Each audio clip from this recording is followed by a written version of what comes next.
Salam sejahtera, terima kasih karena bersama dengan saya di Nazilin Unity Channel. Hari ini berita baik untuk para warga Ponorogo Felda. 5 berita gembira buat warga Felda. Timbalan Perdana Menteri Datuk Seri Ahmad Zahid Hamidi telah mengumumkan 5 berita gembira khas buat warga Felda. Beliau yang juga Menteri Kemajuan Desa dan Wilayah berkata, kabar itu merangkumi pemberian bantuan khas bersasar RM300 kepada Ponorogo Felda berpendapatan 1,000 ke bawah sempena Aidilfitri.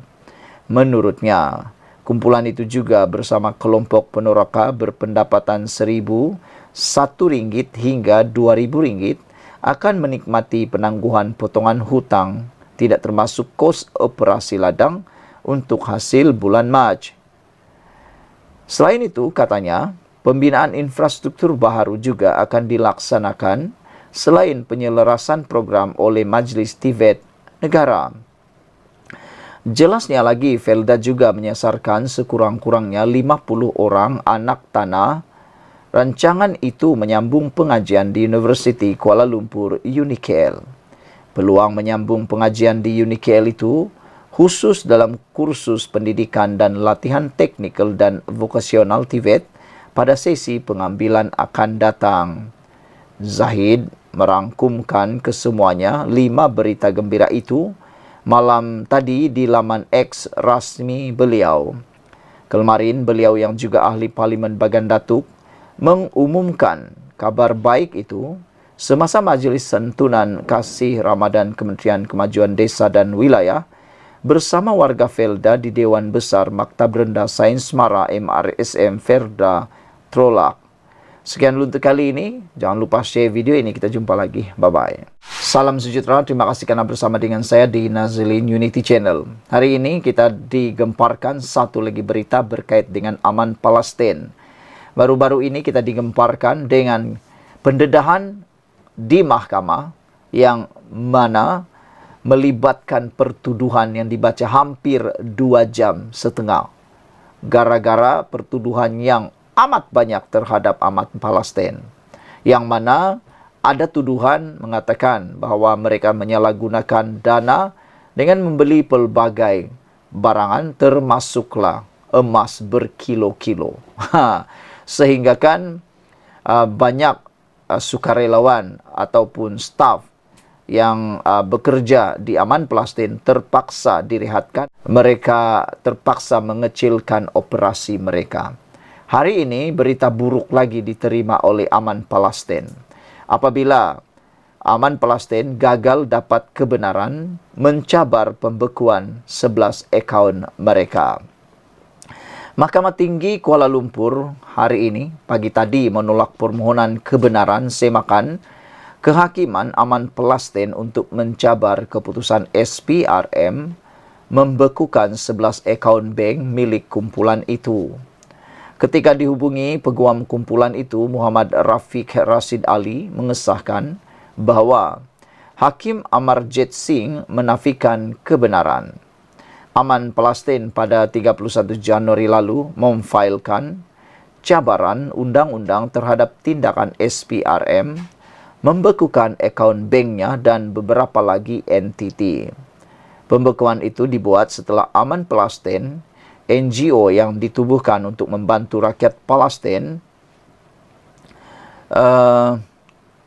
didakwa menyalahgunakan wang sumbangan orang ramai. Saudara-saudara sekalian, ini adalah amat mendukacitakan kita semua, terutamanya bagi mereka yang pernah menyumbang di Aman Palestin.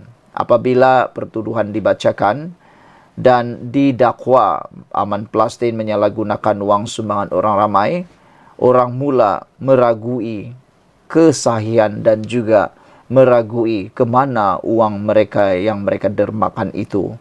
Namun demikian, susulan daripada pertuduhan pendakwaan mahkamah terhadap Aman Palestin dan juga kerana akaun Aman Palestin dibekukan, baru-baru ini Aman Palestin turut membuat satu lagi kejutan apabila mereka melancarkan permohonan bantuan orang ramai untuk tampung kos mahkamah. Tetapi tindakan ini mendapat pelbagai reaksi daripada rakyat Malaysia dan netizen. Ada yang bersetuju, ada juga yang menolak. Kata mereka takut nanti salah guna pula berlaku. Aman Palestin Berhad melancarkan tabung solidariti kes Aman Palestin bagi menampung kos urusan mahkamah lebih RM2.2 juta selepas akaunnya dibekukan oleh Suruhanjaya Pencegahan Rasuah Malaysia, SPRM. Dalam satu hantaran di Facebook, pertubuhan itu meminta orang ramai membantu mereka membersihkan kembali nama baik Aman Palestin dan bebas daripada segala pertuduhan di mahkamah. Pada 15 Februari lalu, pengerusi eksekutif Aman Palestin, Abdullah Zaik Abdul Rahman dan Ketua Pegawai Eksekutifnya, Awang Sufian Awang Piut, mengaku tidak bersalah atas 164 pertuduhan melibatkan pengubahan wang haram, penipuan dan pecah amanah bernilai kira-kira 39.53 juta. Abdul Zaik dan Awang Sufian masing-masing didakwa atas 52 pertuduhan pecah amanah, harta milik Aman Palestin bernilai lebih 20 juta ringgit, mengikut Seksyen 409 Kanun Keseksaan yang boleh dipenjara sehingga 20 tahun, sebat dan denda jika disabitkan kesalahan. Mereka juga didakwa secara bersama bagi 19 pertuduhan penipuan dengan memperdayakan Aman Palestin menyerahkan wang keseluruhan lebih 39 juta ringgit kepada Samudra Champa Sdn Berhad Samudra Champa bagi pembelian emas seberat 2 hingga 12 kilogram. Pada November lepas, SPRM membekukan 41 akaun bank milik Aman Palestin Berhad dengan jumlah keseluruhan RM15.87 juta susulan siasatan terhadap dakwaan pertubuhan amal berkenaan menyalahgunakan wang sumbangan orang ramai. Pembukuan itu juga menyebabkan organisasi itu yang ditubuhkan sejak 2004 menutup 13 cawangannya daripada 20 cawangannya di seluruh negara. Pada 13 Februari, pengurus Jabatan Media dan Dokumentasi Aman Palestin, Ismail Muhammad Jufri, dilaporkan berkata, hampir 100 daripada 150 kaki tangan diberitahu untuk mengambil cuti tanpa gaji.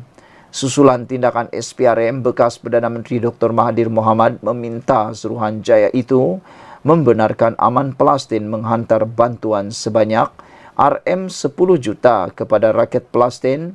Berikutan situasi di Gaza pada masa itu dijangka akan menjadi lebih buruk semasa musim sejuk. Sekian dulu untuk kali ini. Jangan lupa tinggalkan komen anda, tekan butang subscribe. Bye-bye. Salam sejahtera, terima kasih kerana bersama dengan saya di Nazilin Unity Channel. Kali ini, Wan Saiful tampil lagi membuat pendedahan yang menggemparkan Dewan Rakyat. Kalau sebelum ini beliau memohon maaf secara terbuka di Dewan Rakyat, menarik balik kata-katanya apabila Zahid Hamidi mahu mengusulkan untuk beliau digantung daripada Parlimen atas tindakan beliau mengeluarkan kenyataan yang mengelirukan. Kali ini dia tampil lagi. Kali ini lebih panas. Tapi netizen berbala bahagi. Sebelah kata itu mungkin fitnah dan pembohongan. Sebelah lagi kata, sila buktikan. Inilah masalahnya apabila ramai ahli parlimen ni menggunakan imuniti mereka. Tapi itulah perlembagaan. Hari ini Wan Saiful buat satu lagi dakwaan yang panas. Terpulanglah. Anda belah mana? Sebelah mana? Anda mau percaya atau tak percaya, itu hak anda. Ada yang kata itu fitnah, ada kata itu benar, ada kata itu adalah bohong, ada kata itu benar. Terpulanglah pada anda. Tapi dengar dulu, ini pendedahan Wan Saiful Wanjan. Beliau kata, gugur kes mahkamah, peruntukan 2 juta ringgit antara tawaran diberikan kepada beliau untuk sokong kerajaan. Walau bagaimanapun, ramai netizen, pemerhati politik, pengikut-pengikut isu politik di Malaysia memberikan satu pertanyaan mudah, soalan mudah kepada kita semua, khususnya Wan Saiful. Kata mereka, kenapa Wan Saiful? Itu persoalan paling penting. Apa sebabnya Wan Saiful pula yang dipilih untuk mau digugurkan kes mahkamah, diberi 2 juta peruntukan ini untuk menyokong Anwar Ibrahim? Apa kepentingan Wan Saiful untuk Anwar Ibrahim? Walhal kerajaan sekarang sudah dapat 2/3 sokongan ahli parlimen. Tiada alasan lagi sebenarnya untuk Datuk Seri Anwar Ibrahim maupun kerajaan Madani atau siapa-siapapun untuk mendapatkan sokongan Wan Saiful. Buat apa lagi untuk dapat sokongan beliau? Walhal sekarang nih kerajaan ataupun Anwar Ibrahim sudah lebih 2/3 sokongan. Tanpa Wan Saiful pun tiada guna, tanpa Wan Saiful pun tidak berguna juga. Jadi kewujudannya sebenarnya tiada membawa apa-apa perubahan tanpa ada makna sekalipun. Tapi itulah dia kata, dia dedahkan kononnya tawaran gugur kes mahkamah peruntukan 2 juta itu yang diberikan kononnya untuk supaya Wan Saiful menyokong kerajaan. Ada netizen juga kata, daripada Wan Saiful yang cuba dipancing, cuba dibeli dengan tanda kata petik dibeli, kenapa bukan orang lain? Kan lebih baik orang lain yang lebih bersih, orang lain yang lebih tidak bising. Maksud kita bising ini tidaklah celupar memberitahu di sana sini yang dia nak konon dibeli untuk menyokong kerajaan. Ramai lagi ahli parlimen lain yang boleh dipengaruhi untuk menyokong kerajaan kalau betul dakwaan itu. Tapi kenapa Wan Saiful? Itu menjadi persoalan yang menimbulkan banyak kesimpulan bahwa mungkin Wan Saiful adalah bercakap tidak benar. Walau bagaimanapun, ianya kenyataan yang disampaikan di Dewan Rakyat. Datuk Wan Saiful Wanjan sekali lagi menarik perhatian apabila beliau meminta Dewan Rakyat menubuhkan jawatan kuasa berhubung tindakan 2 ahli parlimen yang membuat kacau ganggu dalam usaha mempengaruhi kelakuan dan sokongan kepada kerajaan. Ada netizen mereka kata selain daripada cadangan Wan Saiful supaya jawatan kuasa berhubung tindakan 2 ahli parlimen membuat kacau itu dibuat, mereka juga cadangkan apa kata kalau juga dibuat jawatan kuasa membuat siasatan berhubung semua dakwaan yang Wan Saiful nyatakan. Karena sebelum ini dakwaan-dakwaan Wan Saiful juga panas, mengelirukan. Jadi mereka kata supaya adil, okey, boleh ambil tubuh jawatan kuasa berhubung apa yang dinyatakan oleh Wan Saiful ini, tapi mereka kata perlu juga untuk Wan Saiful turut disiasat oleh jawatan kuasa tersebut, kata mereka. Wan Saiful menamakan ahli parlimen Gua Musang Muhammad Azizi Abu Naim dan ahli parlimen Tanjung Karang Datuk Dr. Zulkapri Hanapi kononnya membuat tindakan berkenaan bersama 3 lagi individu dikenali sebagai Hasnan, Datuk Azman dan Datuk Rahim. Beliau mendakwa 2 ahli parlimen bersama 3 individu itu membuat tawaran untuk memberikan peruntukan parlimen, peruntukan projek bernilai 2 juta, bayaran kos perubatan isteri beliau, kos guaman peruntukan di mahkamah, dan token yang tidak dinyatakan nilainya serta pengguguran kes di mahkamah. Beliau kata, saya mengemukakan peraturan 80 dalam kurungan E kerana sudah ada kes duluan pada 2009 membabitkan ahli parlimen Bukit Gelugur Mendiang Karpal Singh. Saya ingin mencadangkan Dewan ini membuat ketetapan supaya jawatan kuasa pilihan khas mengambil tindakan berdasarkan peraturan 80 dalam kurungan E yang dibaca bersama peraturan 8 bersama Seksyen 9 Akta Majlis Parlimen Keistimewaan dan Kuasa 1952 Akta 347 bagi mengenal pasti, membicara, memutuskan, menghukum beberapa individu yang membuat penawaran bagi mempengaruhi kelakuan saya dalam Dewan ini, katanya yang bangun mengemukakan peraturan mesyuarat itu sebaik selesai sesi soal jawab di Dewan Rakyat hari ini. Wan Saiful mendakwa Muhammad Azizi memperkenalkan beliau dengan 2 individu dikenali sebagai Hasnan dan Datuk Azman pada 17 Januari lalu, manakala Zulkapri memperkenalkan individu bernama Datuk Rahim. Wan Saiful dakwa ada pihak sediakan teks ucapan beliau. Katanya, mereka termasuk Zulkapri menghantar cadangan yang mengandungi ucapan yang mahu diucapkan ketika membahaskan titah diraja di Dewan Rakyat pada 28 Februari dalam usaha mempengaruhi kelakuan beliau dalam Dewan berkenaan.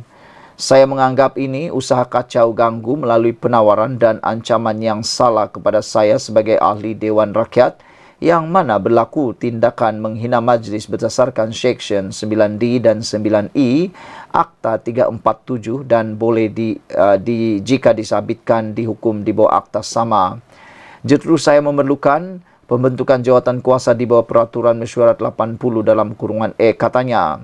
Pada 28 Februari lalu, Wan Saiful mendakwa ditawarkan habuan untuk menyatakan sokongan terhadap Perdana Menteri Datuk Seri Anwar Ibrahim. Katanya antara habuan yang ditawarkan adalah peruntukan parlimen bagi kawasannya sebanyak RM1.7 juta.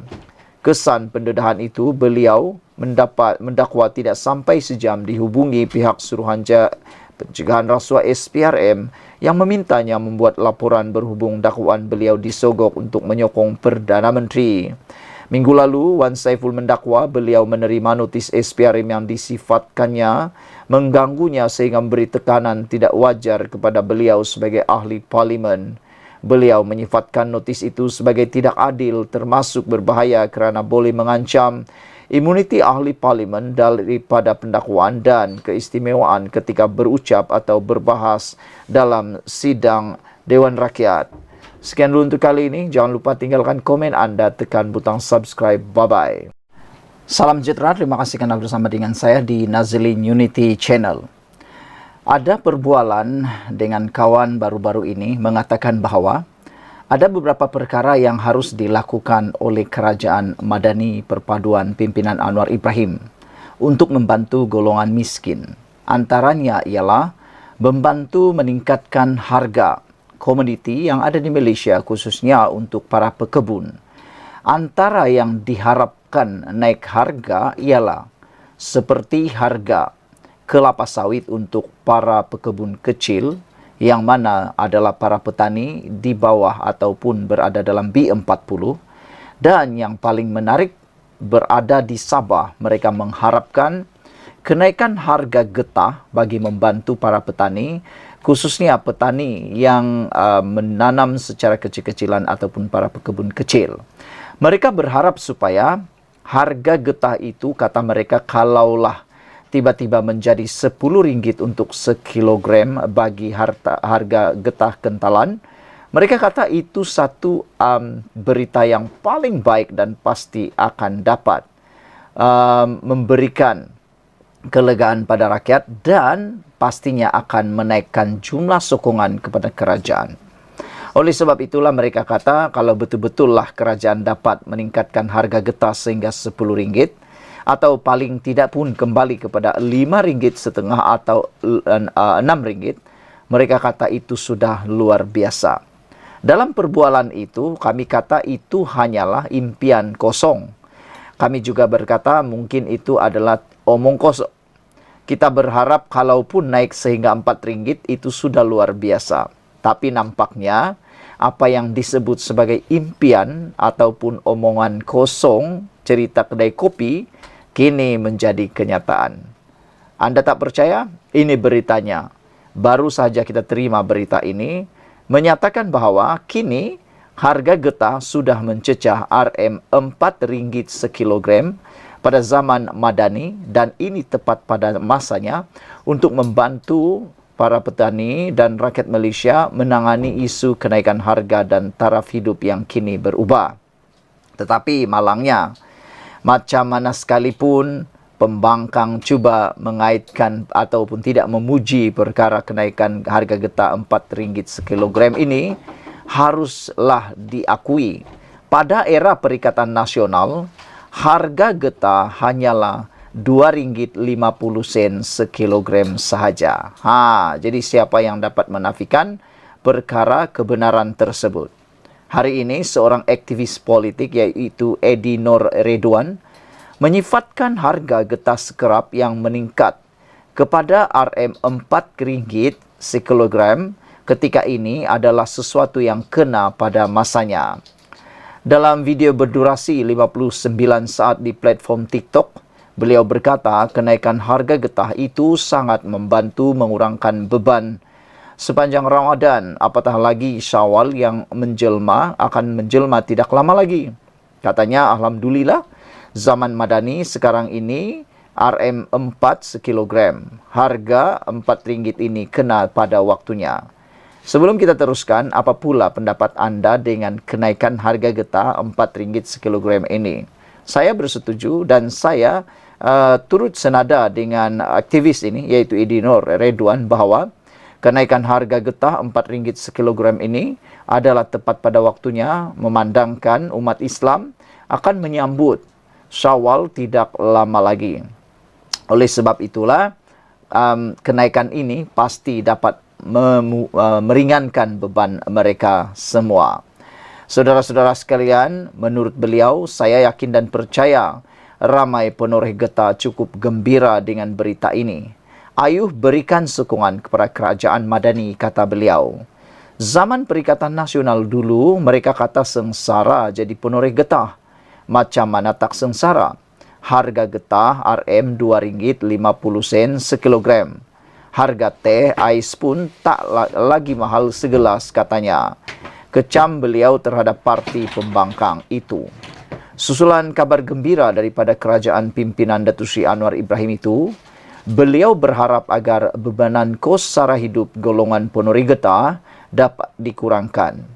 Beliau juga sempat mengajak sesiapa yang mempunyai kebun getah untuk balik menoreh berikutan faktor getah terkini. Mana-mana yang ada kebun getah di kampung, bolehlah balik kampung sekejap. Kita toreh getah sat, katanya. Harga tengah naik nih, katanya, dalam logat utara. Sekian dulu untuk kali ini. Jangan lupa tinggalkan komen anda. Bye-bye.